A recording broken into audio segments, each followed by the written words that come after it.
Et si je vous disais que votre timidité n'est pas le problème? Votre problème devrait être de ne plus laisser personne ouvrir cette blessure de votre passé.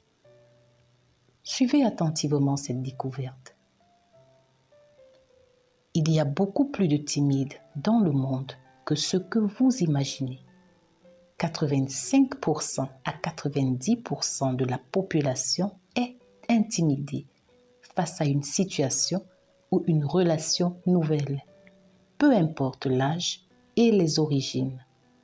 Aucun de nous ne naît avec des compétences sociales. Le stress que vous ressentez est donc normal et utile. Le stress est utile parce qu'il sert de carburant pour vous booster. Les timides ressentent une gêne quand toute l'attention est portée sur eux ou quand ils en ont l'impression et ils deviennent maladroits. Mais rassurez-vous, il est tout à fait possible non seulement de vivre avec cette sensibilité, mais de réussir parfaitement sa vie. Je veux par là dire que la timidité, qu'elle soit génétique ou qu'elle vienne des traumatismes de votre enfance, finit presque toujours à composer avec votre personnalité. Elle vous amène à être une personne réservée, réfléchie, calme et introvertie. Elle n'est pas un problème. Elle ne vous empêche pas d'avoir des rêves et d'atteindre vos objectifs. Et comme nous l'avons vu dans la précédente vidéo, la timidité est graduelle. Il y a des étapes que certains n'atteindront jamais. Certaines personnes n'atteindront, par exemple, jamais la case de la phobie sociale. Si vous souffrez de la phobie sociale, comment ça se passe?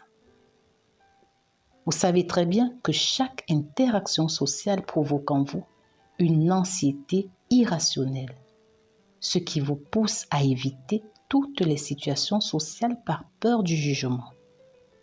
Et si vous avez suivi mon raisonnement dès le départ, votre timidité a eu une évolution graduelle dans le temps qui a abouti à la phobie sociale. Et ici, presque tous les timides commettent la même erreur. Ils pensent tous, à tort bien sûr, que c'est eux le problème. Ils se trouvent nuls, impuissants, face à leur incapacité à gérer leurs émotions. Et tout ce que vous pourrez leur dire du genre « affirme-toi plus » ou encore « prends la parole » ne les aide pas. Au contraire, ça empire les choses. Si vous avez des troubles anxieux fréquents, si votre timidité vous empêche d'avoir une vie sociale, ne vous tournez pas vers vous avec un doigt accusateur. Examinez plutôt l'environnement dans lequel vous évoluez. Que ce soit votre cercle familial, votre relation amoureuse, professionnelle, vos amis. Et posez-vous la question. Suis-je valorisé? Mes efforts sont-ils reconnus?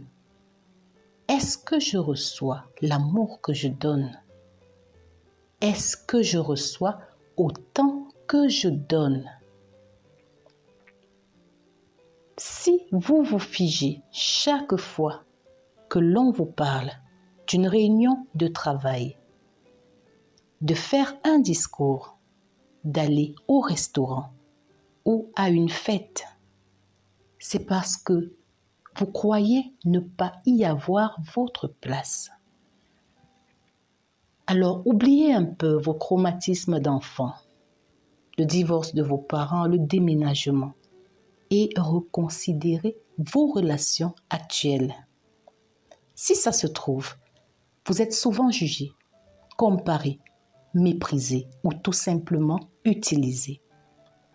Et croyez-moi ou pas, la phobie sociale est l'un des signes qui montrent que vous ne vous sentez pas en sécurité maintenant. Maintenant. C'est juste une blessure qui s'est réouverte et qui s'est infectée.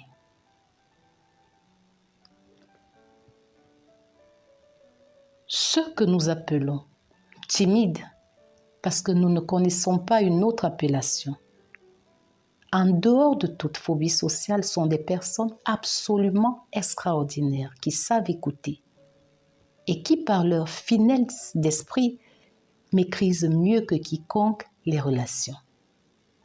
Ce sont des hommes et des femmes brillants, dévoués, qui ne reçoivent hélas pas la même attention.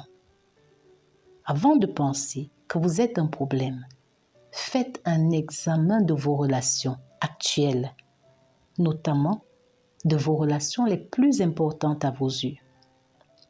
Car souvent, tout part de là. Et n'oubliez pas que tout est possible à celui qui croit.